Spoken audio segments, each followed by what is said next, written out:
په بهرنیو چارو کې د پاکستان د دولت وزیر حنا رباني قهر د افغانستان لپاره د روسیې له ځانګړي استازي ضمیر کابلوف سره لیدلې. په دې لیدنه کې پرون د افغانستان په شمول د سیمې د سولې او ثبات اړوند مسایل تر بحث لاندې نیول شوي. هغه پخوانی افغان پوځي چې له مکسیکو د امریکا د متحده ایالتونو خاورې ته د ننوتلو پر مهال نیول شوی او له امریکا د پناه غوښتنه کړې، آزاد شوی او له خپل ورور سره یو ځای شوی دی. د اسوسییټډ پریس اژانس د راپور له مخې عبدالواسع ساپی چې څو میاشتې د امریکا د مهاجرت ادارې په توقیف کې تېرې کړې، د ټکزاس د اډین له توقیف ځای څخه وروسته له هغې آزاد سو چې یوه قاضي د فدرالي څارنوالانو په غوښتنه پر هغه د مهاجرت جنایي تور لرې کړ.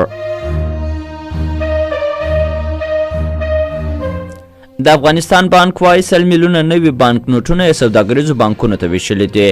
دغه بانک د چهارشنبې په ورځ په یوه خبرپاڼه کې ویلي چې دغه شمېر نویو افغانیو کې د 150 او 50 افغانیو بانک نوټونه شامل دي. اسلامي امارت وایي د سعودي په جدې ښار کې د دوی د جنرال کونسلګرۍ په هلو ځلو 314 افغانان د سعودي له زندانونو آزاد شوي دي.